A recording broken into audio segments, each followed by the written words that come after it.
ನಾನು ಊಟ ಮಾಡುವ ಪದ್ಧತಿ ಏನು ಅಂದರೆ, ಮೊದಲು ಒಂದು ತುತ್ತು ನನ್ನ ಫೇವ್ರೇಟ್ ಫುಡ್ ಚಪಾತಿ, ಮುದ್ದೆ first option, second chapati, third option ಅನ್ನ ಅಥವಾ ಬೇರೆ ಏನಾದರೂ ಟಿಫನ್ ಅವು ಇವು ಮಾಡಿದರೆ ತಿಂತೀನಿ. ಸೊ ಒಂದು ಚಪಾತಿ ತಿಂದು ಕಣ್ಮುಚ್ಕೊಂಡು ಅದನ್ನ ಆಸ್ವಾದನೆ ಮಾಡ್ತಾ ಇರ್ತೀನಿ, ನಿಧಾನವಾಗಿ ಅಗದು ಅಗದು ಅಗದು. ನಾನು ಕಲಾವಿದ ಆಗಿರೋದ್ರಿಂದ ಕಲ್ಪಿಸ್ಕೊಳ್ಬಲ್ಲೆ ಒಳಗಡೆ ಎಷ್ಟು ಪುಡಿಯಾಗಿದೆ, ಎಷ್ಟು ನುಣ್ಣಗಾಗಿದೆ, ಇನ್ನೂ ಎಷ್ಟು ನುಣ್ಣಗೆ ಮಾಡಬಹುದು. ಇದನ್ನೆಲ್ಲ ನಿಧಾನಕ್ಕೆ ಅದನ್ನ ಎಂಜಾಯ್ ಮಾಡಿ ಆ ಸ್ವಾದವನ್ನ ಹೀರ್ಕೊಳ್ತಾ ಆಮೇಲೆ ನಿಧಾನವಾಗಿ ಒಳಗಡೆ ಇಳಿಸ್ತೀನಿ.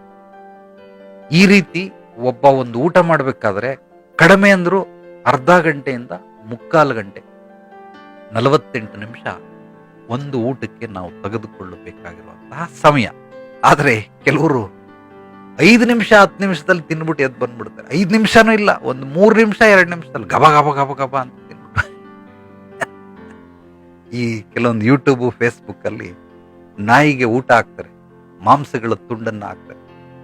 ಕೆಲವರು ಹಸಿ ಹಾಕ್ತಾರೆ, ಕೆಲವರು ಬೇಯಿಸಿರೋದು ಹಾಕ್ತಾರೆ. ಅದು ಯಾವ್ದದು ಪಿಟ್ ಬುಲ್ ಅಂತೇನೋ ಒಂದು ನಾಯಿ, ಕಾವಾಗ ಇಷ್ಟು ದಪ್ಪ ಇರ್ತದೆ ಮಟನ್ ಪೀಸ್, ಒಂದೇ ಬಾಯಿಗೆ 2 ಸಲ ಅಗದ್ಬಿಟ್ಟು ನುಂಗ್ಬಿಡ್ತದೆ. ಪಾಪ ದೇವ್ರ ಅದಕ್ಕೆ ಡೈಜೆಸ್ಟ್ ಮಾಡೋ ಶಕ್ತಿ ಕೊಟ್ಟಿದ್ದಾನೆ. ಬಟ್ ನಮ್ಗೆ ಹಂಗ ಆಗೋದಿಲ್ಲ.